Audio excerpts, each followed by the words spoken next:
The Amenia Conference of 1916 was a meeting held in a rural part of New York that we know as Troutbeck. The conference was held from August 24th through the 26th.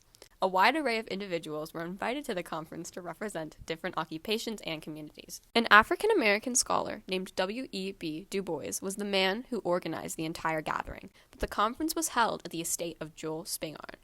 W.E.B. Du Bois was born in Great Barrington, Massachusetts, and educated at the University of Berlin and Harvard. His education actually made him the first African-American to earn a doctorate at Harvard. Joel Spingarn, on the other hand, was born in New York City to a Jewish family. He was educated at the University of Columbia and later taught there for 12 years. The purpose of the Amenia Conference was to alert others of problems that African-American individuals were facing, along with brainstorming ways to solve these problems.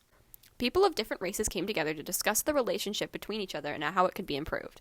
Change was desperately needed back then, as inequality was so greatly prevalent. W.E.B. Du Bois had experienced a large sum of inequality during his life, especially during his education when he received his doctorate. He felt as if it was time for a change, and he was correct. There is evidence that Addie Hunton attended the Amenia Conference of 1916. Documents have been found that show her signature as evidence of her presence.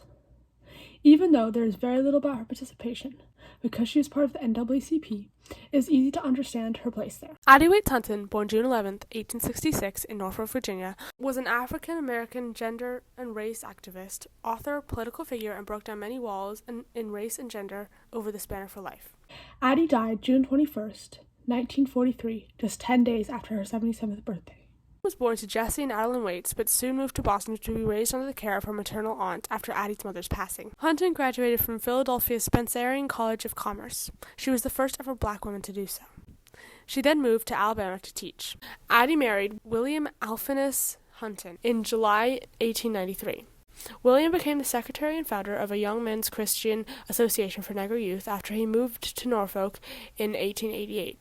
Addie worked as her husband's secretary for the first year of their marriage. Then 2 years after their marriage, in 1885, she became a member of the National Association of Colored Women. In 1899, the Huntons moved to Atlanta, Georgia. In 1906, after having 4 children, only 2 surviving past infancy, the Huntons moved to Brooklyn, New York. In 1907, Addie was appointed secretary of a Young Women's Christian Association. In 1918, Addie was put to a southern France relaxation area, where she assisted organizing events for over 1,000 black troops. She was assigned to the military cemetery at Ramanga, where black soldiers had to rebury Americans killed at battle. Addie was inspired by the racism black soldiers faced and wrote a book on the topic with Katherine Johnson. When home after just 6 weeks in France, Hunton served the NAACP as a field secretary.